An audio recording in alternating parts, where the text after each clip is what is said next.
Radhe Radhe, welcome to my channel. आज मैं see you in the future का एपिसोड 1 एक्सप्लेन करने वाली हूँ। कहानी की शुरुआत में दिखाया जाती है जो कहानी की हीरोइन है वो सोच रही थी एक सुंदर लाइफ को एक भूल कैसे खराब कर सकती है। ये हम सोच भी नहीं सकते। वो इंसान कभी भी मेरे लाइफ में ना आए सोच ही रही थी, तभी कहानी की हीरो को दिखाया जाती है जो मुंह बनाते हुए कहता है, तुम्हें देख लिया, मेरा पूरा दिन ही पक्का खराब जाने वाला है। उसके बाद हमारा हीरो का नाम दिखाया जाता है जो एड्रियन है और एम्पायर का प्रिंस है। उसके बाद हमारी हीरोइन को दिखाया जाती है जो अपनी थॉट से बाहर आके थोड़ी सी गुस्से में बोलती है, ओह थैंक्स, आप क्या बोल रहे थे? मैंने सुना नहीं, कुछ सोच रही थी। प्रिंस कहता है अभी क्लास का टाइम नहीं है। हीरोइन बोलती है मेरे मॉर्निंग क्लास है। तब हीरो कहता है मैं ज़्यादा लोगों को पसंद नहीं करता, लोगों के लिए मेरे पास ज़्यादा टाइम नहीं है, मैं बिज़ी हूँ, मुझे मेरा स्टूडेंट काउंसलिंग मीटिंग पर जाना है। हीरोइन बोलती है आप चले क्यों नहीं जाते? यहाँ पर खड़े होकर इनोसेंट जूनियर के साथ झगड़ने के लिए आपके पास बहुत टाइम है। आपको क्या मेरे साथ झगड़ने में मज़ा आता है? प्रिंस सोचता है मैं ऐसा पर्सन हूँ जिसे अपनी मन की बात खुलकर बोलना पड़ता है। हीरोइन उससे पहले बोलती है आपका फियोंसे को पता है कि आप कितना आकर्षक व्यक्ति है, लड़कियों से ऐसे बातें करते हैं, मतलब भियोना के लिए मुझे चिंता हो रही है वो आपको धोखा देने का केस ना कर दे शादी पे। प्रिंस कहता है आपको चिंता करने की ज़रूरत नहीं है, मैं सब ठीक कर लूँगा। मुझे उसके ऊपर तरस आ रही है जो फ्यूचर में तुम्हारा पति बनने वाला है। तुम्हारी कभी शादी हुई तो मुझे ज़रूर बताना, मुझे उसे जाकर सांत्वना देना होगा। प्रिंस की बात सुन के हीरोइन पास आते हुए बोलती है तुमसे बात करना ही नहीं चाहिए। प्रिंस कहता है ये बात मैं तुमसे बोलना चाह रही थी। फिर हीरोइन बोलती है ग्रेजुएशन कंप्लीट हो जाने के बाद तुम्हारा फेस कभी भी देखना नहीं पड़ेगा, कभी भी नहीं। फिर प्रिंस कहता है मुझे भी तुम्हारी फेस देखने का कोई शौक नहीं है। फिर हीरोइन सोचती है एक बड़े आदमी पागल के जैसे हरकत कैसे कर सकते हैं। फिर बोलती है प्रिंस को मैं वियोना की जगह होती तो तुम्हारे जैसे बदतमीज आदमी से कभी शादी नहीं करती। फिर हीरोइन का घर दिखाया जाता है जहाँ पर एक छोटे बाल वाली लड़की थी। वो पूछती है तुम्हारा मूड क्यों खराब है, फिर से प्रिंस के साथ लड़ाई हो गई है क्या? हीरोइन बोलती है तुमको कैसे पता? वो लड़की बोलती है तुम्हारी प्यारी सी फेस पर साफ दिख रही है, तुम किसी से रूठे हो और वो प्रिंस ही होगा, मुझे पता है। उसके बाद लड़की का नाम दिखाया जाता है जो कि कनारिया है। फिर दिखाया जाती है हीरोइन बेड पे लेटते हुए बोलती है ओ प्रिंस पूरा बदतमीज है, इसमें मेरी कोई गलती नहीं है। ये सुन के रिया बोलती है मुझे लगता है वो सिर्फ तुम्हारे साथ ऐसा व्यवहार करता है।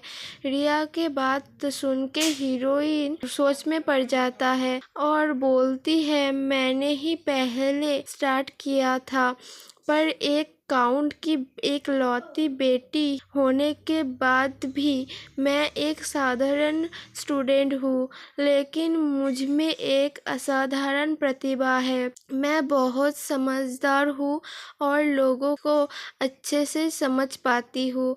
तो ये शायद कोई गलतफहमी नहीं है। मैंने उसके झूठे मुस्कान को तुरंत पहचान लिया। मैंने जब उसे पहली बार देखा मुझे अजीब सी बेचैनी महसूस हुई। उसके बाद जब मैंने उसे स्टेज पर खड़े होकर स्टूडेंट को लीड करते हुए देखा, मुझे विश्वास हो गया। तब मुझे समझ में आया, ये सोचते हुए हीरोइन प्रिंस को देखती है जो उसके ही तरफ देख के स्माइल कर रहा था। ये पूरी तरह से फेक स्माइल थी। ये बोल के ही हीरोइन को रियलाइज़ होती है यहाँ पर बहुत लोग हैं, अगर किसी ने सुन लिया होता तो क्या होता।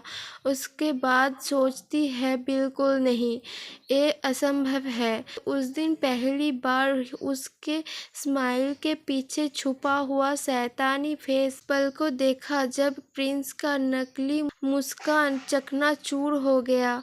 ये सब मेरे गलती की कारण ही शुरुआत हुई, लेकिन अभी भी तब से वो मुझे लगातार परेशान कर रहा है, जबकि वो बाकी सभी के साथ बहुत अच्छे से बात करता है। और जो सोचकर हैरानी होती है कि वियोना उस कमीने प्रिंस की फ्यूचर वाइफ बनने वाली है।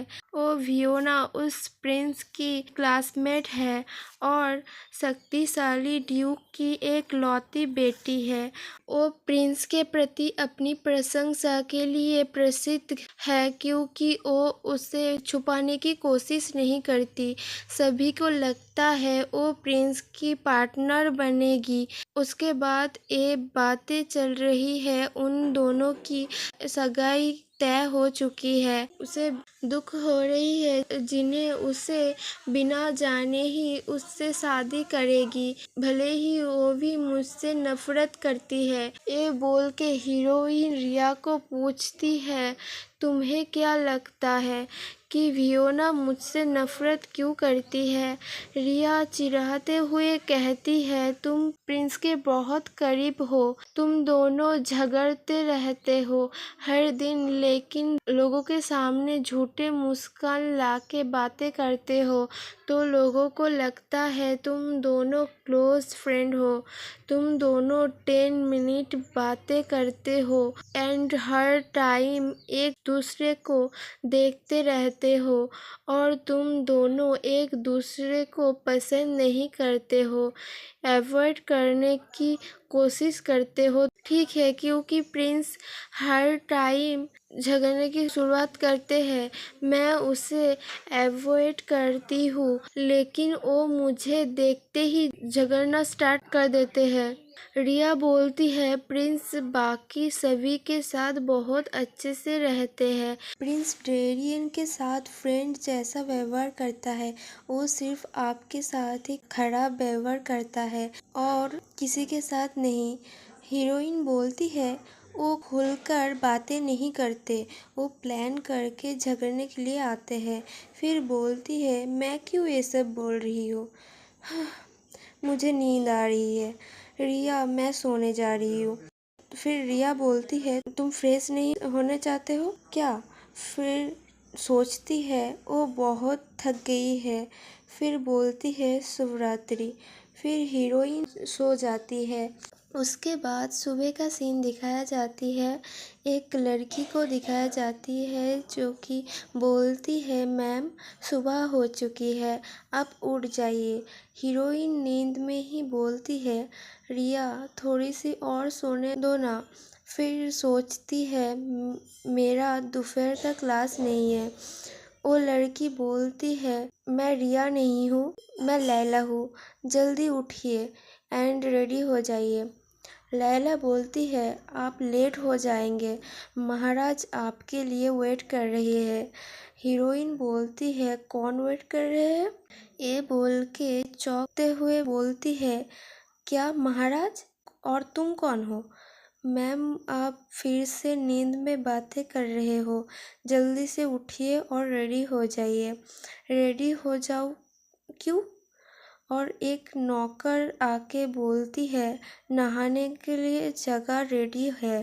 फिर लैला बोलती है हमें जल्दी मैम को रेडी करना है महाराज के आने से पहले। लैला दो नौकर को बोलती है आप दोनों सहायता करो और बाकी नौकर को बोलती है आप लोग मैम के कपड़े रेडी करो, मैम नहाने के तुरंत ही कपड़े पहनेंगे।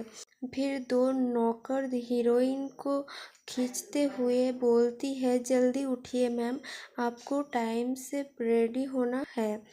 हीरोइन बोलती है क्या? फिर दिखाया जाती है हीरोइन को नहला रही थी। तब हीरोइन सोचती है बहुत अच्छा लग रहा है। नहलाने के बाद रेडी करने लगती है। तभी हीरोइन सोचती है रिया कहाँ गई है और सोचती है मैं आखिर हूँ कहाँ। सोच ही रही थी, फिर देखती है उसे बहुत एक्सपेंसिव ड्रेस एंड ज्वेलरी पहनाए जा रहे थे जिसका प्राइस हीरोइन सोच भी नहीं सकती थी। तभी लैला बोलती है मैम अपने आप को एक बार देखिए। तब हीरोइन अपने आप को देखती है और सोचती है बहुत सुंदर लग रही हूँ।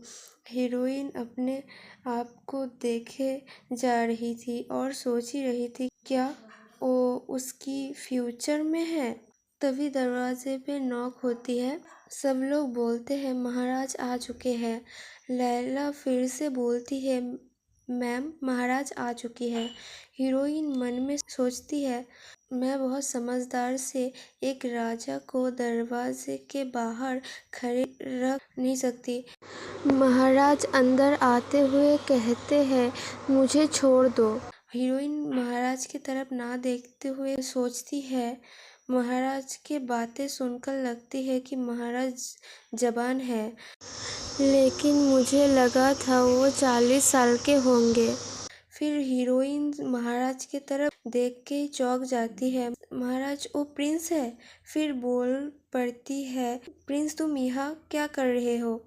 जब मैं सुबह उठी मैं एकेडमी में नहीं थी, मैं कहाँ हूँ मुझे नहीं पता। फिर मन में सोचती है ये घर बहुत महंगा है, लगता है ये प्रिंस का घर है, पक्का मुझे परेशान करना चाहता है। फिर हीरोइन बोलती है क्या तुम महाराज बन गए हो? कब बने? ये सुन के प्रिंस उसको अपने लाल आंखों से घूरते हुए बोलते हैं आप जब से महारानी बने हैं। ये सुन के हीरोइन चौंक जाती है और बोलती है क्या